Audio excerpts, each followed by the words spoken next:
Welcome back, everybody, to HRO Adventures, episode number 13. Rusty, we're at Lucky 13. How are you today? It is Lucky 13, isn't it? Yeah. I mean, we have a guest on today, and so I'm feeling pretty lucky. The other lucky part is you got me in my own office today, Yeah, I was going Dave. to say you're not out on the 4x4 or whatever you were driving around last time. You were covered in Oh, stuff. yeah. That's the bad thing about these Zoom calls. When we're doing it face to face, I get to have an excuse to get a shower There in you the middle go. of the day and all this other stuff. No, today I've already been on the sprayer for 2.5 hours. Been out there trying to beat the heat today, Yeah. so we got up at daylight so you could get that stuff done. So yeah, back to the farm work. Yeah. Oh, yeah. So The other job.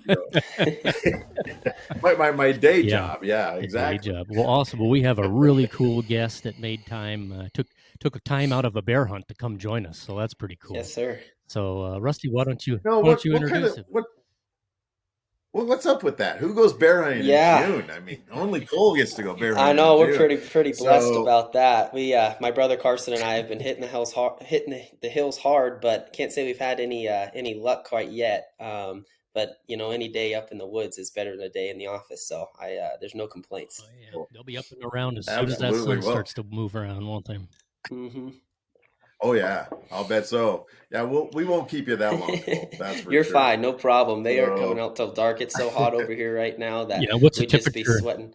It's about 90 today. Okay, so the work starts as soon as that bear gets taken down, doesn't it? Trying Yeah. to get that hide off. And Oh Yeah. yeah, that is where you make your money right there. Well, really Yeah. cool. And what are you? Is it brown bear, black bear? What are you looking for? It's all black bear, but it's pretty cool Yeah. over here in Montana. You get a lot of color phase bears, Yeah, and that's so what I was wondering. it's really neat. I'd say like 50% of the bears over here are some type of different color, and so Yep. we've seen some cool chocolate bears, a couple cool blonde bears this year. Oh, But cool. I just keep running into nothing but sows and cubs, just sows and Okay. cubs everywhere. And so I guess that's not really a bad thing, but I'd love to see a good mature boar come across where Well, we could he's actually around have an somewhere. He's opportunity. probably been watching you. Oh yeah, definitely. are you? I assume it's all with a Yep, rifle. yep. I've been hunting with rifle, and we would have an opportunity to go after them with our bows. But right now I got a pretty cool new SIG BDX scope, so I've been Oh, like working on some of that long range shooting stuff, kind of getting a little bit addicted to it. And so I'm like, you know what, for the bear season, I'm going to try and get one with my rifle, and if I don't get one, I'll have another opportunity come this fall with my bow. But and what round are you using for bear over there? yeah, I shoot a 7mm Weatherby Magnum. Okay. And so that's been a really good round for me. I've been able to use it both like hunting elk and deer. It's super flat, straight Yeah. shooting round, and especially for bears, it's the same thing. It takes them down really easy. So Excellent. Well, Rusty, before we get going, we could talk about hunting all day. I know. Why don't you Wow, introduce our I special know. guest? And you see, you know exactly where I went, Dave. You saw me go right into that, into the easy stuff. Yeah. But no, the exciting part about having Cole on today is, Skip, one of my best friends, lives in Montesano, and he started telling me about dead nuts targets, and I don't know anything about them, so he's telling me all about them and everything. And then he bought some of your canvas Yeah. ones. And so we've got a couple of those, and we started talking, and as we were starting the podcast, I said, well, Skip, go down to Dead Nuts and see if they'd be interested, and we'll talk to somebody on the podcast or get something going. And it took a while, but finally we got to Cole. Yeah. And so that's how it all started. And that actually started back in, I want to say, when we first started talking about the podcast was back in January. And then I'm walking around the Salt Lake Mule Deer Foundation show, and here's Dead Nuts Targets. You guys had a Yeah. booth there and everything. So I walked over and just kind of introduced myself and started looking at everything. And then I was Yeah. hooked. I mean, I was hooked. It was fantastic. So it's been a long time coming, a couple of months now. We've been 5 months down the road. So I'm really excited. So just tell us about Dead Nuts. Tell us who you are and what you do for. Yeah, so I'm Cole Daniels, guys. Thanks so much for having me on. But Dead Nuts, it started and it wasn't really supposed to be a business. My dad about COVID time, my brothers and I, there's nothing to do but shoot your bows. And so we were shooting every single day, and we got tired of just shooting at dot targets, whether it was our block or our bag. And so we were going to order a 3D, elk target. We loved archery elk hunt. We'll hunt 3 or 4 states this year. And so between like our whole group, and it was $1,800 and like 6 to 8 weeks for shipping. And so my folks owned a sign company back home. And so we went to the sign shop, and so we had all the machinery and like the materials to create the targets that we create now. And we printed one out, we grabbed a box blade, cut it out, super rough, and then we drilled it to our block target. And my brothers and I just started shooting the heck out of it. And for my dad, it was him teaching us, like, all right, what's the proper bone structure of the internal anatomy of the animals we're pursuing? Because, I think so many people shoot a dot and they're, 3-4 inches left or right, or, up or down. Mm-hmm. And now you're in the guts, or you're in a pass-through zone, or you're in a front shoulder. And so it was really him teaching us, that proper bone structure and internal anatomy of the animals we're pursuing. And then it got to, all right, now we're starting to make a mule deer, and then an antelope and a whitetail, because, I think everything has just a little bit different internal anatomy. So understanding that shot placement before you go and hunt that game was really important to us. Yeah. So that was kind of how we got to start. And then from there, it was just, hey, we're going to develop this for us. And we made a couple videos, and they went viral, and everyone's like, I want one. Where do I get one? Yada, yada. And we're like, maybe we should try this. And so, it was really rough at first. The product has come a long ways, but, I was on the phone with a guy 3 days ago who's had a target for 5 years. It was one of our very first customers, and he just ordered another one. And he goes, this thing's been awesome. I've left it up in Washington rain and snow for the last 5 years. And, I'm just added another one to my range so I can have a couple of them. He goes, but I'm going to keep shooting this one. And I was like, holy smokes, they're holding up that long. That is great to see. And here. So yeah, that was our start. Awesome. Mm-hmm.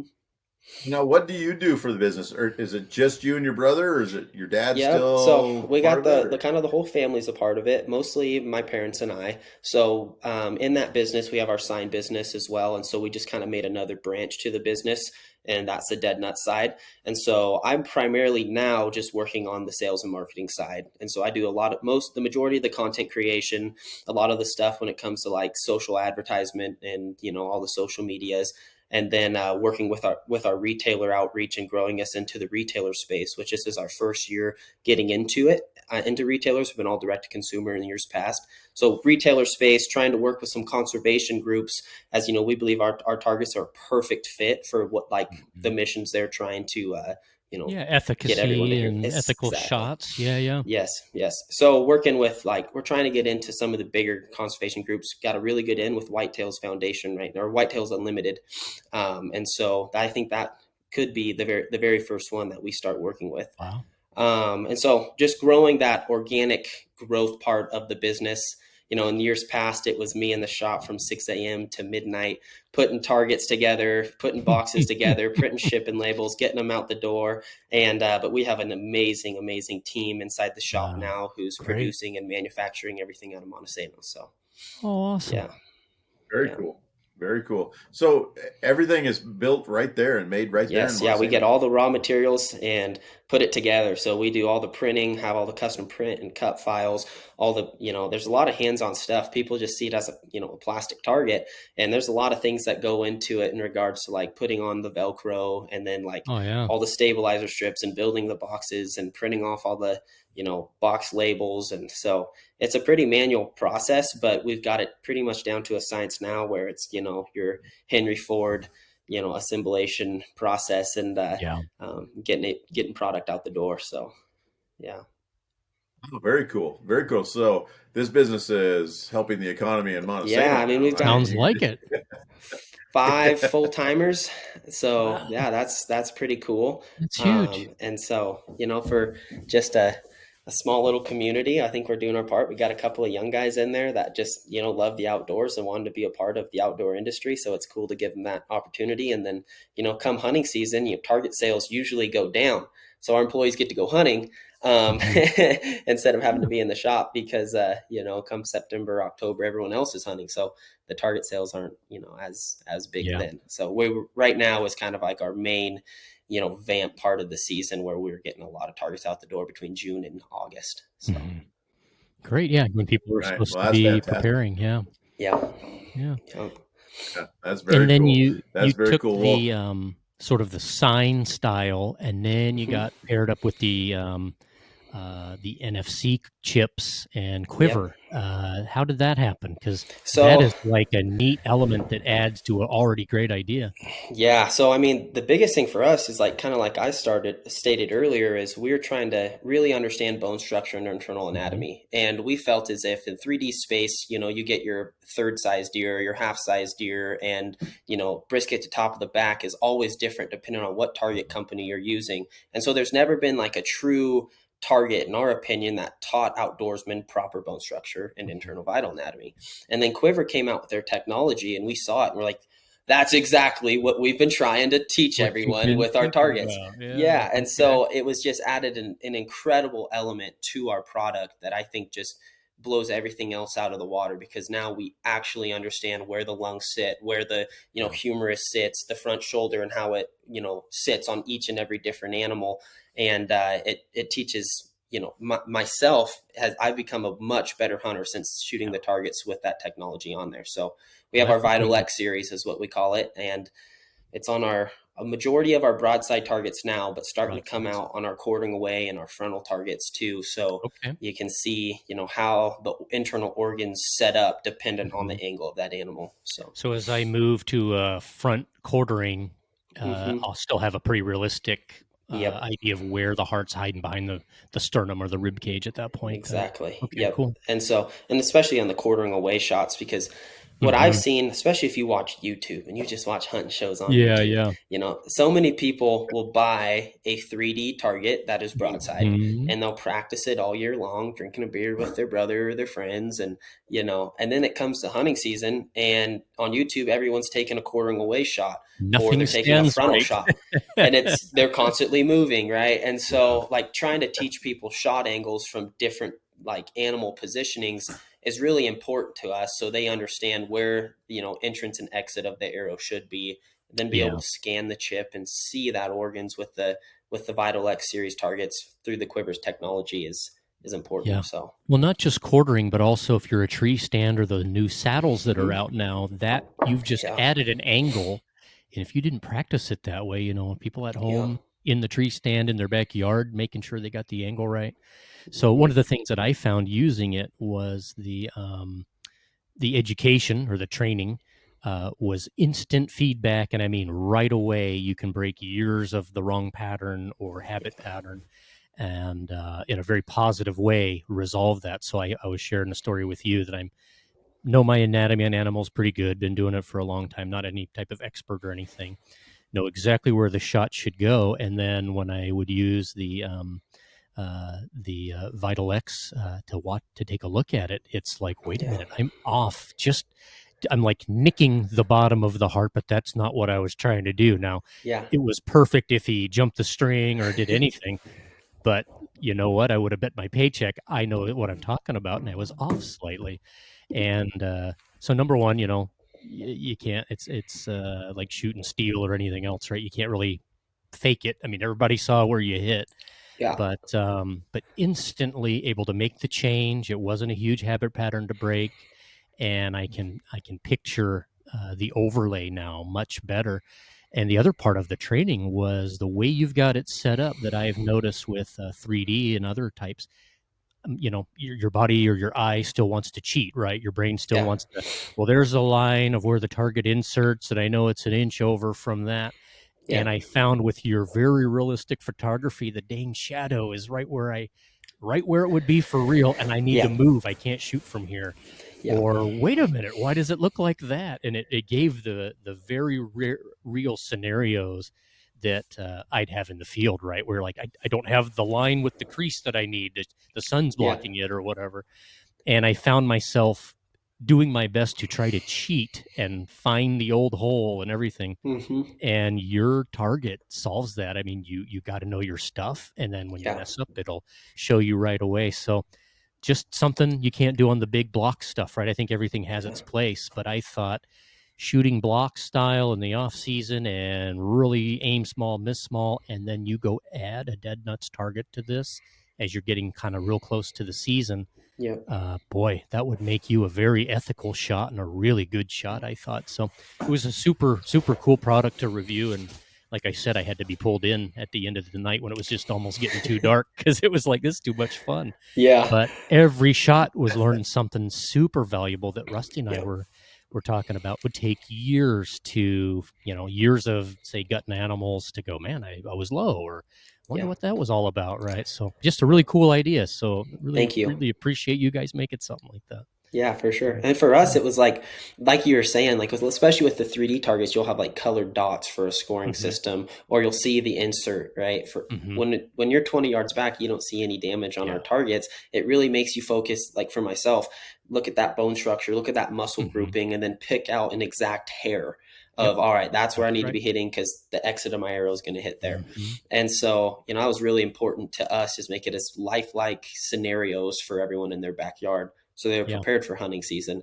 And then make it affordable to where the majority of outdoorsmen can afford our targets, where a 3D target just is kind of breaking the budget for a lot of people. Yeah, that's, the 600 price range, and maybe the HOA doesn't want a fake bear standing in your backyard. So money-wise, I thought you can spend money on other stuff you might need to, or maybe other types of targets. But, and it was portable, right? So I can pack it up, head to Rusty's, and before we go out, open it up. Number one, get some practice in, but number two, make sure the outfitter and I are on the same page as what we're aiming at, right? One of the things I've talked with Rusty about is, he doesn't get to see the shot if he's looking through glass, right? So a lit knock helps. That's why we were working with those. But I'm sure there's outfitters out there that are like, what are you aiming at? Like, that's not what I thought you would shoot at. So I thought, as a training aid, this thing is super valuable, that not only could a couple guys that just came into town get dialed in, but also too, them and the outfitter that are going out in the morning could kind of confirm. So this is what we're aiming at, right, guys? Like, let's not have a shot and go, wait a minute, what are you guys doing? And it sounds like that comes up more and more than we thought. So as a training aid, and as a not so much practice, but training, right? Shooting at the block target, I would consider it's repetitive and it's practice, and that's got a point or a place. But I took I took the target and stuck it in the bushes, so behind some rhododendrons and a couple other things, like a deer would be if he was eating. And just like you said, I needed to go pick out the specific hair I was aiming at. And I found myself having to move around because the deer's not complying, right? That's exactly what happens out there. And the way the shadows hit your realistic pictures, or I should say your realistic pictures, it was like, dang it, that's exactly what the fur does. It was black a minute ago, and now it's gray. And I just thought, what an awesome training tool and practice tool, and it's mobile, and it's inexpensive, and you guys thought of everything, right? The way it's braced is perfect. Having an extra set of vitals, what a cool idea, because you didn't have to do that. So just can't say enough about it, and I think it makes somebody's game go up within 5 shots. It's just what a neat deal. So again, just super cool. So you've got the quiver technology, you've got all the different animals. I saw turkeys, which is kind of my thing. What is next then for Dead Nuts? Like, where do you go from here? What other technology is out there you're looking at? Well, I think with the quiver technology, we want to continue to work with those guys, because they're phenomenal people, and they've just been a joy to work with. And we got a lot of big plans. So we plan to create a scoring system based on Oregon, and that's kind of the big hammer drop of what we want to do. Is, you guys could be apart from each other. I could be in Montana, and then we could all log in and shoot the same mule deer target. And I hit 1 in the guts, 2 in the lungs. You all hit 3 in the heart. You got 30, I got 10. And, we could compete against each other and keep each other accountable with, hey, we're shooting every Tuesdays and Thursdays by logging our shots, kind of creating like a handicap, like if you're golfing, but for archers. And so that's kind of our big goal, to work with them on creating a scoring system based on Oregon. On top of that, we're creating some more targets. So we're getting ready to release our hog target. We've had a lot of people in Texas, want a hog. So that one comes out this month. And then the next 2 will be a caribou and a moose, and then potentially an axis deer. So on the target development side, there's that. And then we're going to we got some really cool technology we're working on that we haven't released just yet, but we're trying to get into the waterfowl space because the target side is awesome, especially like the big game species, but it's really seasonal for us. So to create this into a 12-month long business, we got to have some sales in the winter time. And so getting into the waterfowl space, and then, I mean, that would just be more on the decoy side for big game animals and waterfowl. So that's kind of the future vision and plans with the business. Very cool. That's awesome. That's pretty cool. I'll tell you, the way you guys are going with all of that and having that technology, as long as I've been guiding guys and taking guys out, one of the things that, you know, in our particular area, on our particular ranches that we hunt on, archery season comes during a really hot time of the year. So the deer, the hunting is really broken up into the morning and the evening, kind of what you're dealing with now in June with the bears. We're in September, early September, and we're dealing with that. So we end up putting up targets. And so we have targets up the day before, the day they get there and they start shooting. You know, they'll practice and make sure everything's still good with their bow. And they're just shooting dots. Absolutely. But one of the things we talk about when we're out spotting, stalking, that kind of deal is, you know, where to shoot. And that comes up and talks all the time. As I saw the targets for the first time in February at the show, that was one of the things that I got to talking to with the guys there in the booth was this gives me an opportunity to have something that we're shooting in the middle of the day between the hunts that we can actually start putting the two together. We can actually talk about this and talk about these angles and talk about what we're going on. That, you know, I know what I'm talking about sitting on my side of the pickup, but they have no clue what I'm talking about unless they've shot a lot of deer. And that's just not something happens when you get one tag a year and you only hunt your state. You know, how many years is it going to take before you're going to shoot 20 deer? You know, for me, you know, I'm taking 15, 16, 18 guys a year and shooting a lot of deer and seeing a lot of different things. And so I'm gaining all this experience, but it's hard to transform that. And your target gives us an opportunity now to show them and talk about it and actually get them to understand what we're talking about. And that's like one of the big things too, is, you know, especially with outfitters, you get a lot of guys that are like out of staters, for example, or they're new to hunting and they need a guide, you know, to take them out. But they have no experience in the bone structure or the anatomy of that animal. Maybe they're hunting whitetails, and we'll just use the state of Pennsylvania as an example. And then they're coming to the West and hunting elk.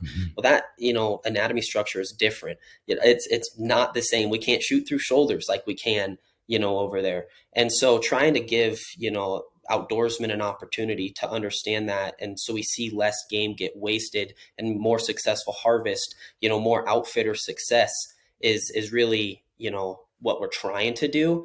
And so we worked with a couple other outfitters as well that, you know, literally make their clients come in and shoot our targets before they will take them out. So they understand the anatomy.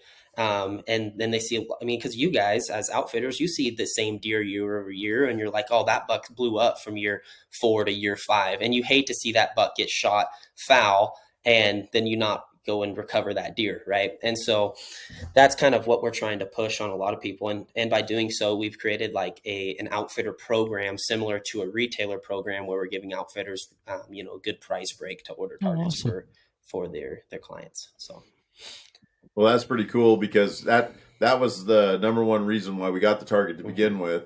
And then when Dave was telling me that he just had his bow getting tuned and a new string and everything, I'm thinking, oh, perfect. I need to get the target to Dave, and so that he can shoot it and so we can get it on the you know, on the YouTube channel. So what a wonderful thing.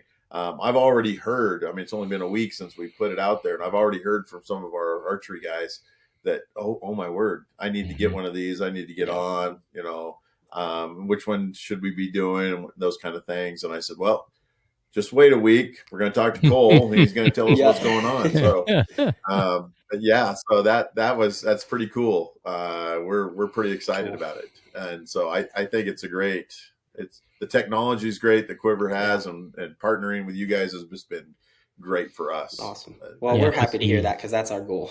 Yeah, it's great. The speed at which you get educated, I think, is I haven't seen that in a lot of other products. So, it's pretty cool. I was going to ask you, Rusty, when you get a few guys in camp and the deer are hanging in the skinning shed and you're going through them, are you seeing any common mistakes or common placement mistakes that this could probably solve?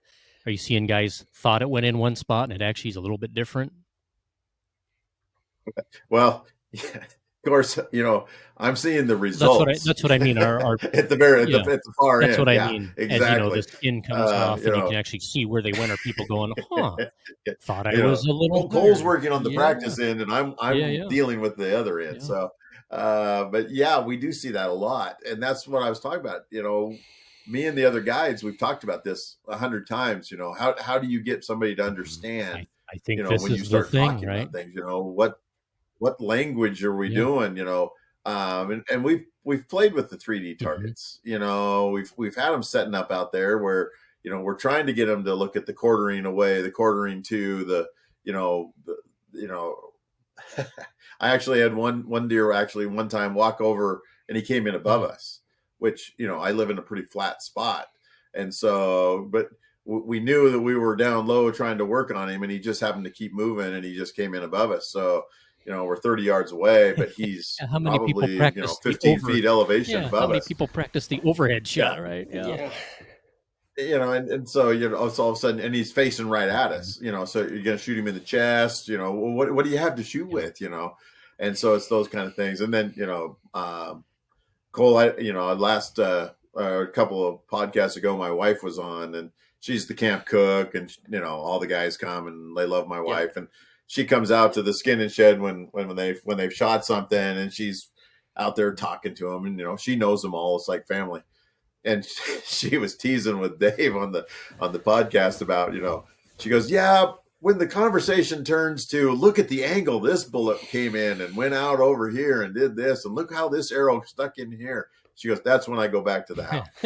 And so, because we talk about that, that's what hunters talk about, especially when it's hanging right in front of you and there's 5 of you standing there. Yeah. You can only tell the story so many times, but then you just add in look, I thought he was angling this way, and look where I shot him. Yeah, exactly. But I've dealt with, we deal with the fouls. Mm-hmm. The clean shots are always the ones that's the shortest conversation. Mm-hmm. Look at that, I double lunged him, didn't even hit a rib. Like you could see both ribs. Yeah, exactly. But those conversations are short, and everybody you have a dead deer, that's great.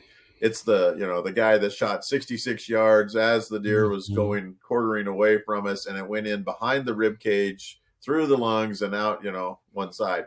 And you're like, okay, well, it's the perfect shot, but how did you make that right? Kind of thing. Yeah. And so, we deal with that a lot. But some of those things, the more deer the person's killed, the more deer they've had their hands on or saw hanging in the shed, makes all the difference in the world when we're explaining to them where they should shoot when we're out there. Yeah. And spot and stock's always tough too, because you're so close. You got to be quiet. There's not a lot of conversation. There's a whole lot of whispering.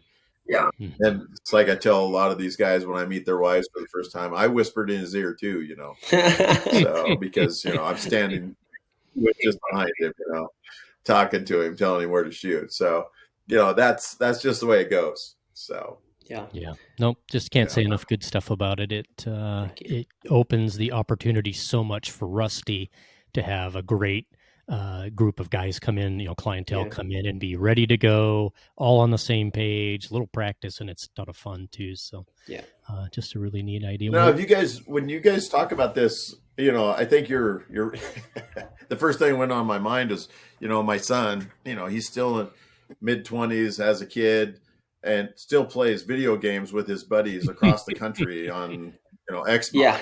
And that's the first thing went through my mind when you were talking about, you could just log in, be shooting at the targets. And I'm going, okay, well, hey, we'll get him outside. I can tell how old Cole is and how old I am. Yeah.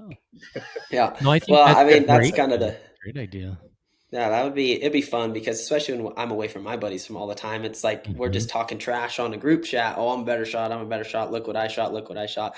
Now we can actually prove it, which means I'm gonna be shooting way more because I don't want to lose. But now we can actually compete against each other and, actually have some real proof in the pudding on Yeah. the trash talk come the group chat. But Yeah, that would be just yeah. Have fun. you been to That would any just be so much total fun. archery challenge events or anything? Yeah, I haven't been this year, but I do like those TAC events. And a Hmm. goal of mine is to have a course. Like one of my That's big what I goals is was to going have to a course think tailored to our same thing. targets. Yeah. Because especially, as great as TACs are, they're really hard to put on. They're Hmm. taking tons and tons of 3D targets, and they're heavy and bulky and tough to Hmm. store. Then you got to throw them up on the mountain and Hmm. rearrange them. Where that was like one of the big things for us is when we go hunt 3 states and we go hunt elk in 3 states, it's Hmm. easy to throw our block in the target and Yep. throw all three of my elk targets, my frontal, my quartering away, and my broadside elk targets, Hmm. and set them up. So now they just take up a sliver of my trailer or bed of my truck, and then we go down the road.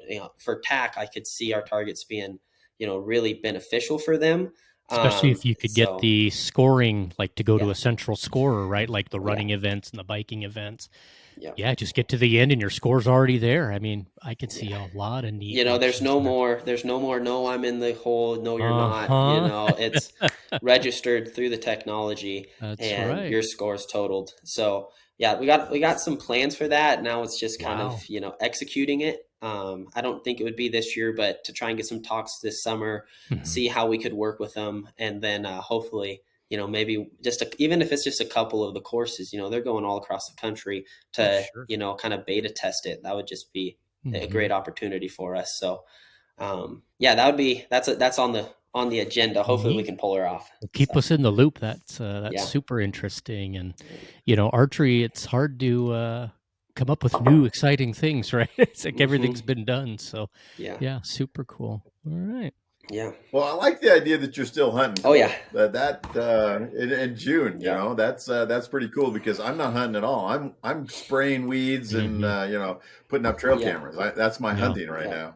So that's kind of So nice. Like we'll go bear that's hunt pretty a lot cool. of the country that we elk hunt or deer hunt in. Hmm. So throwing cameras in our packs, hiking in Hmm. there, sitting nothing. All right, it's hot. We're gonna go hang cams for real quick and then get out of there and then have them up and be able to check them on our phones. But I mean, every opportunity. And if I'm not bear hunting when it gets over, we'll probably just be drinking beer, shooting gophers. So There you go. that's that's the there's a next season for a couple of months That's until there's a antelope couple of hits. gophers for over a couple there. of Yeah. months. Oh, they're everywhere. So now Um, what will be your first season this fall? This fall. Will you do some Oh archery yeah, hunting? yeah. So I'll actually we'll have a fall bear hunt in Washington State, and okay. then we'll go into our archery antelope season, which I've been starting to shoot a lot, and already getting ready for that. So then Is that after, Montana?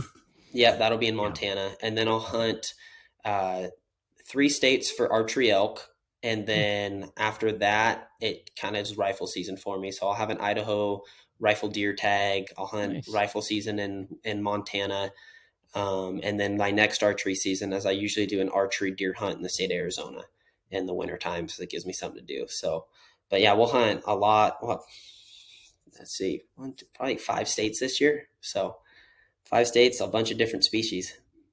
Nice. So now that the one that caught me right off the end there was Yeah. Arizona. So are you mule deer or I coon? uh, I think those big high desert mule deer are just so cool. It's a challenge. I've been hunting them for 2 years. I haven't gotten one. I ran into a deer this year who would have been one mid 180s, just a really big high desert mule deer buck. But it's a lot different because over here in Montana you see deer all over the place, Hmm. and it's just constant stalks when you're putting it on them. And in Arizona, you're in the highest peak you can get, and you sit in glass all day long until you find one, and then you got to figure out how the heck to get to them without That's right. stepping on cactus and making a bunch of Hmm. noise. And so it is very challenging, but it's kicked my butt. So I'm really Hmm. determined to get over there and get one. That'll separate the men from the boys, fitness Yeah, wise, won't it? yeah. Yeah. It's something, and it's usually it's hot, and you're sitting in the sun and Mhm. sitting in glass, and I'm kind of a I love hunting elk because they talk back and they're screaming and you're just running and break, like you're doing a call set on elk, you're breaking branches and, yelling at them through your tube. And it's just super interactive. When you're sitting in glass all day long, I'm just like, oh my gosh, can something please come, so it's really, I think made me a lot better hunter, a lot more rounded, hunting mule deer. And some guys are just great at mule deer hunting. Mm-hmm. I wouldn't say I am. And so I'm trying to get better so I have a little more street cred in the deer hunting. But the elk hunting, that's my passion, is archery elk hunting. So. And you said well, you live around there's some good elk hunting up by Montana. Yeah, there's some pretty good coastal Roosevelt hunting. So last year I shot 2 bulls. So I shot one in Western Washington, one in Montana, and they were both with my bow. So the bull I shot, and hunting over there in Washington State, it's tough. You can have an opportunity to run into some good elk, but I didn't see an elk for 5 days. And then the bull I shot was literally the first elk I saw all season long. And I'd come over the 3rd or 4th day of the season. I left Montana because I hunted here opening weekend. So I went over there, was hunting with my dad, and this bull just came just growling and screaming. He was at 8 yards frontal, looking behind me for my dad because my dad was calling for me. And he was just all perked up. Just, you could see his breath. It was pouring rain, pouring rain. And it's just coming down. I'm at full draw. And I just remember saying in my head, I'm like, find the color change. And I just released. And that arrow, it sounded like I shot a 22 into a pond. It just went whoop. And I was like, holy smokes, that bull takes a couple steps back and then went like 5 steps and just died in a trophy pose. It was Great awesome. shot. Just like, so, and like, I was like in my head, I'm like, find the color change. And I had shot like my range in the season. I'll like change my targets depending on what season is coming in. So my range, I have my frontal elk at 20 yards, my broadside elk at 40, and my quartering away elk at 60. And so, I must have shot 1,000 times at frontal shot and practiced it. And then I go up 10 yards, go back, and 20 is kind of my max for that shot. I think that there's so much that can change with them jumping the string that's, for me, 20 yards is as far as I'll shoot frontal. But I practiced it all year long. And then I got that opportunity and I was like, oh, I was literally saying it in my head, what I've been practicing in the summer. Wow. And then I went over to Montana, and I was in Oregon. I was just guiding, helping my dad and my uncle who had tags over there. Then I came to Montana, and it was different. It was post-rut, middle of October. Season was almost over, so I was hunting these bulls. They were already backflured up, not talking, and it's more spot and stock. And I was kind of in some prairie or land. And so I spotted this bachelor group of bulls going up a timbered coulee, did about a 2.5 mile stalk, got in, they fed right out in front of me. And this bull was about 60 yards quartering away.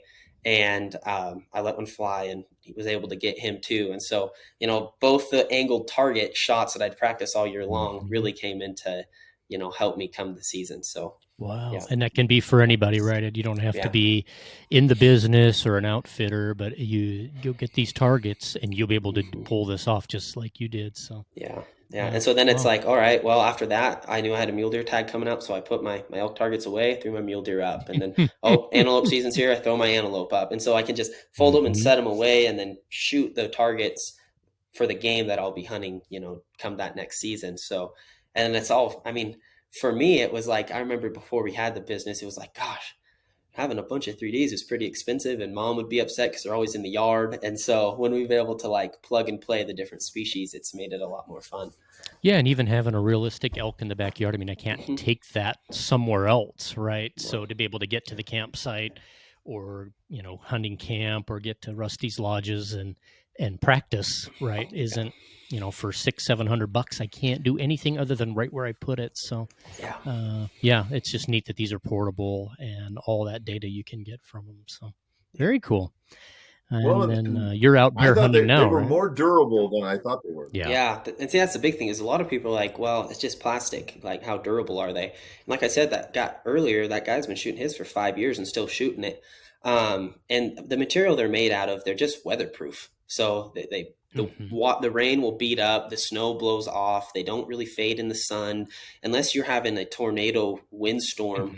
they hold up really well in the wind. And we made a hinged hanging tab just for that reason, so that when there is a breeze and the wind hits the target, you'll see movement through your peep, which I think offers so much more realism, because deer and elk are moving their ears and their head and their neck. So seeing that target kind of flicker in the wind at full draw, you're just like, oh, smokes. Yeah.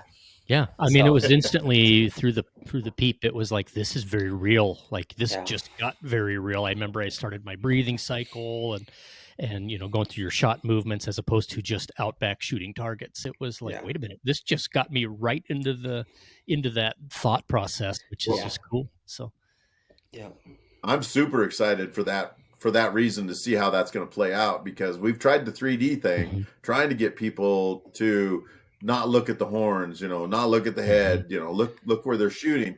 But I think this 2D target is going to be the trick. After we've seen it and shot at it and done it now, I think that this is going to be the thing, because I've got guys, I've got one guy, we tease him a lot, and he probably is listening to the podcast, so I'm probably going to get in trouble, but he also holds the record. He missed 32 times in one season with his bow. So, and part of the problem was buck fever. It's a real thing, isn't it? It's one thing to sit there in the yard and shoot targets, and then it's another thing to be out there and your heart rate's racing and you can see him, and in the couple of the times he shouldn't have shot. It was way too far. But the couple of the times that he missed, I mean, we were hearing the deer. We could hear his footsteps. We could hear him chewing and hear him eating. So those things just excite you more, and so you need to be able to see that realistic thing. It puts you into realism really quick, and you can go back and look at that the review that I did. Again, I'm not expert, but been doing it a while. You can see my bow moving quite a bit, and that's really like my pulse going through. Like everything went down to the soda straw, and all of a sudden I forgot I was in my backyard. And I think that's a super valuable, that gives you that stress inoculation or whatever you want to call it, where you can calm down, go to your procedures, like you said, picking up the hair you wanted to hit, go back to the things that work. There were so many valuable things from it. It was just such a great honor to be able to shoot that thing and to try it out. So again, just can't say enough good things about it. I don't know how many hundreds of people I've already told about it. You've got to go do this. Now we need to just figure out one for fishing so I can get better at that. Yeah, me too. I've been doing this fly fishing over here, and it's a lot different because I didn't grow up fly fishing, growing up in Western Washington, and I just am like, what's a dry fly?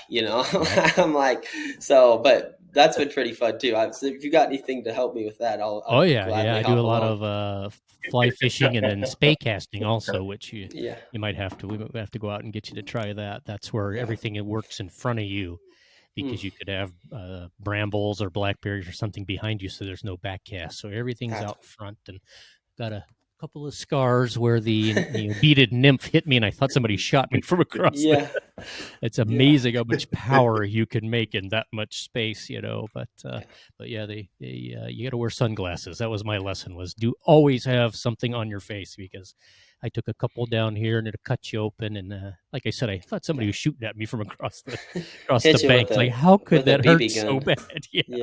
Like, how could that hurt? But a lot of fun. Well, cool. Well, I'm glad that I'm glad your mom and dad's sign business worked into that, because I mean, we all know how campaign signs, somebody will forget a campaign sign. That paint never comes off. It never fades. It sits out there all winter long, and it's still in the spring. And you're telling people, okay, make sure you turn at that campaign sign down there, because it's still sitting there. I don't know why I didn't think that was as durable as it was, but I know in Salt Lake, my eyes were just opened to this. Is something super simple that we see all the time. So as soon as I opened the box, I was you guys like, figured that out. This thing will last forever. Like, I get you. So what a great idea. And like the one thing, like Rusty, like you were talking about earlier, that to the guy who had missed a few times, for me, like when I'm in my range and I'm shooting, it helped me a ton this elk season, because like I literally would walk through all of my steps, and I'm like, all right, the first step is draw back. I mean, I get my ranges and then I like draw back, and then the bull that I shot frontal, when I was at full draw, I wasn't looking through my peep. And I was just like, oh, because it's just screaming, bugling in my face, and I'm just heart rate. And I'm like, look through your peep, Cole. You get your peep and you find your pin. And so then the bull I shot in Montana, it was just, everything was there. It's like, all right, get your range, draw back, look through your peep, settle on the pin, and then just surprise you. And, it was just money. Perfect. And so that's helped me a ton, being able to like go through my checklist while looking at our targets, it's helped me a bunch.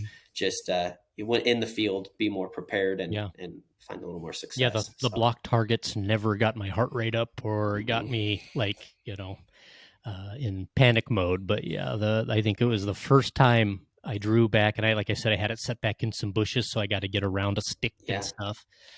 And it was, all of a sudden, it was very real. And it was like, the block target doesn't do that. It's not shooting back, so to speak. So, yeah, very cool. Well, Cole, thank you so much for coming on.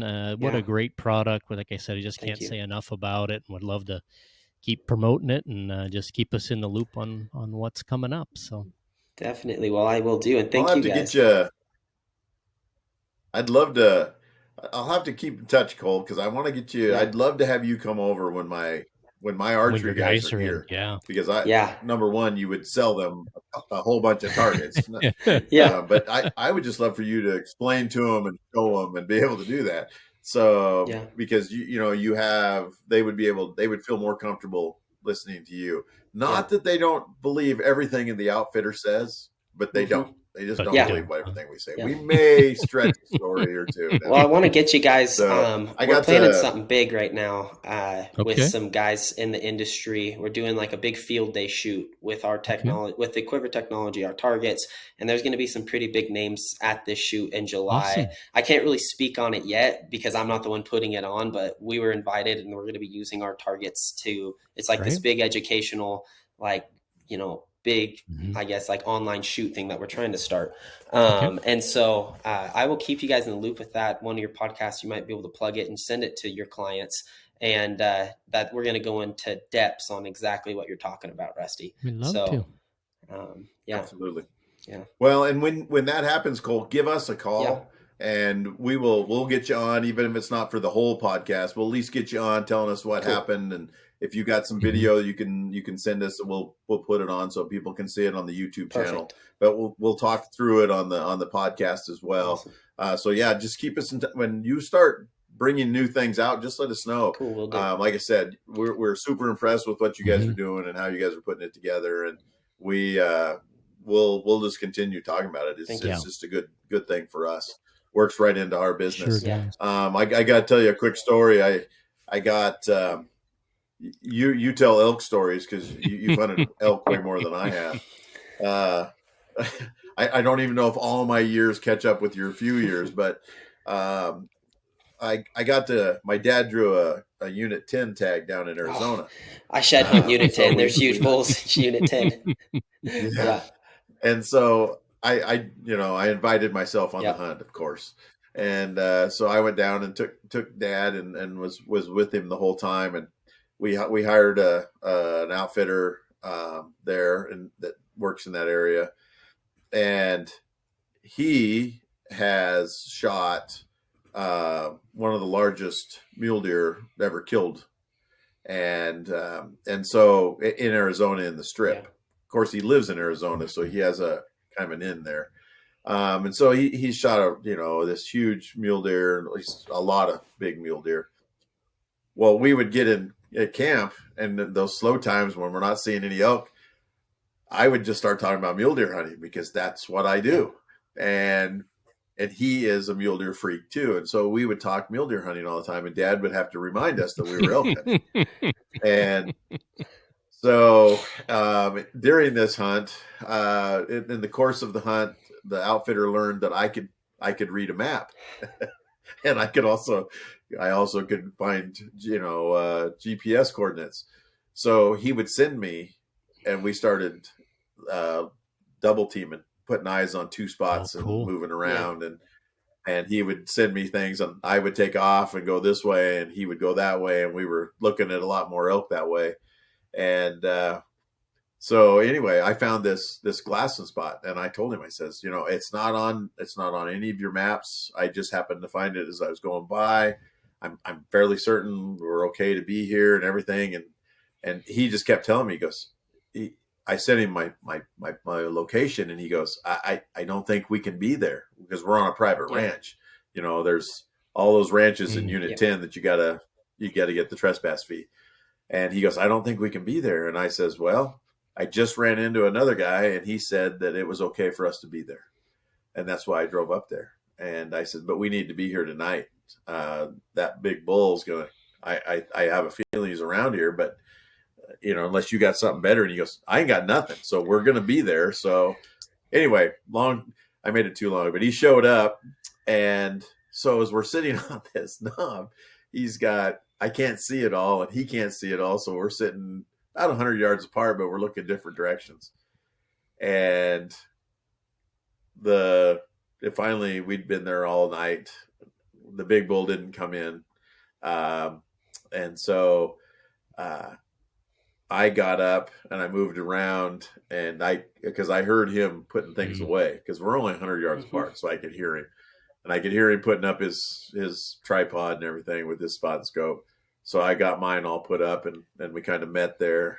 And as we're walking out, I says, well, I could only see a few elk, but I never saw a big bull at all. And I said, that big bull, I just figured he was coming up your guys' side.